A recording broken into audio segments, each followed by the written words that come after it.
नमस्कार शेतकरी मित्रांनो, स्वागत आहे आमच्या शेतकरी मित्र 1994 यूट्यूब चॅनल। शेतकरी मित्रांनो, भारत कृषी प्रधान देश म्हणून ओळखला जातो, म्हणून शेतीला खूप महत्त्व आहे। म्हणून शेती हे शेतकऱ्याचे खूप महत्त्वाचे उत्पादनाचे साधन आहे। तर शेतकरी मित्रांनो, आज आपण तूर पिकाविषयी माहिती बघणार आहोत। व्हिडिओ स्किप न करता बघा, आपल्याला सर्व माहिती मिळेल। तर चला जाणून घेऊया। शेतकरी मित्रांनो, तूर पिकाच्या चांगल्या फुलधारणेसाठी पेरणीच्या वेळी प्रति हेक्टरी 25 किलो नत्र, 50 किलो स्फुरद आणि 30 किलो पालाश या प्रमाणात खते द्यावीत।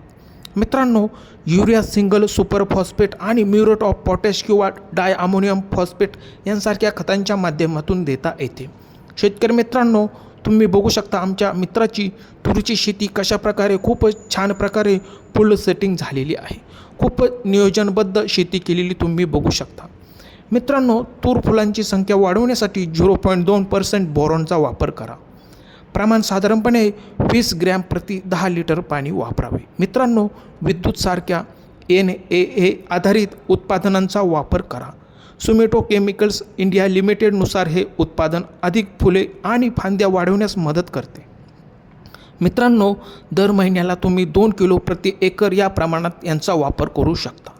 शेतकरी मित्रांनो, फुलधारणेसाठी किडी व रोगांवर सुद्धा नियंत्रण असणे खूप गरजेचे असते। मित्रांनो, स्पिनोसाइड शेंगा पोखरणारी अळी नियंत्रित ठेवण्यासाठी तुम्ही याची फवारणी प्रामुख्याने तूर पिकाला करू शकता।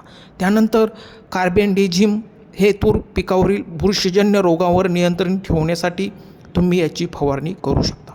मित्रांनो, फवारणी करताना संपूर्ण पिकावर एकदाच काळजीपूर्वक फवारणी करा। फवारणी करताना जमिनीमध्ये ओलावा असणे खूप गरजेचे असते।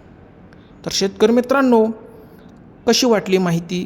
आवडल्यास असेच नवनवीन व्हिडिओ बघण्यासाठी चॅनलला सबस्क्राईब केले नसेल तर चॅनलला सबस्क्राईब करा। धन्यवाद शेतकरी मित्रांनो।